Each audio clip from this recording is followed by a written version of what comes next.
C'est l'un des petits-fils de Patrice Lumumba, le héros de l'indépendance en RDC. Jean-Jacques Lumumba, ce cadre dirigeant de la première banque d'Afrique centrale, a claqué la porte de la BGFI de Kinshasa, une banque proche de la famille du président Kabila, refusant ainsi de se rendre complice d'opérations douteuses, des révélations fracassantes qui font aujourd'hui la une du quotidien belge Le Soir dans un article co-signé Colette Breckman. Ce que nous révélons, ce n'est pas tellement la hauteur des sommes engagées, encore qu'il s'agisse de plusieurs dizaines de millions de dollars, mais un système d'irrégularité, de prédation, mais qui est mis en œuvre par des très proches du chef de l'État. Et donc c'est là que le bas blesse. Il s'agit de son frère qui dirige une banque, d'un autre frère qui dirige une société d'importation de produits alimentaires. Et donc là, on se retrouve au cœur du système. Mais les documents qui nous ont paru les plus révélateurs sont des documents qui mettent en cause la commission électorale indépendante, parce que, comme vous savez, les élections sont un enjeu majeur pour l'instant en République démocratique du Congo, et cette commission assure qu'elle n'a pas d'argent pour organiser les élections.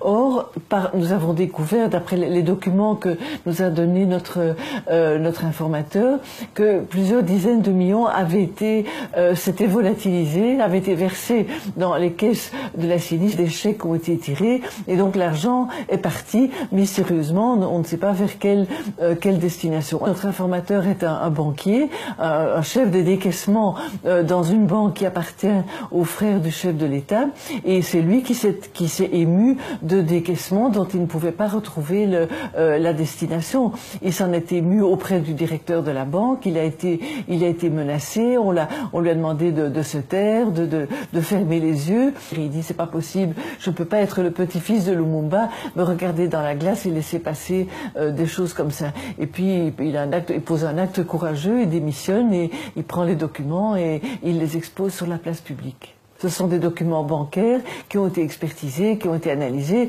et qui sont irréfutables et qui donc montrent le système, comment il fonctionne. Cette prédation régulière, quotidienne et impunie, comment elle fonctionne. Et comme le dit mon interlocuteur, monsieur Jean-Jacques Lumumba, c'est l'argent du peuple qui est ainsi détourné. Et voilà, dans un pays où on manque d'hôpitaux, de dispensaires, où les parents doivent payer eux-mêmes les salaires des enseignants, c'est pour le moins choquant.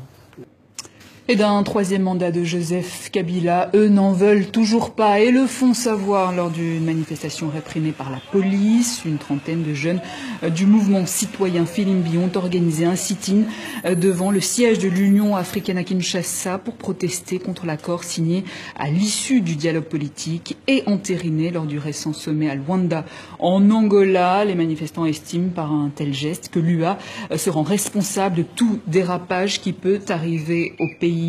Après avoir été arrêtés, donc 3 jeunes ont été libérés, 3 autres sont encore en détention.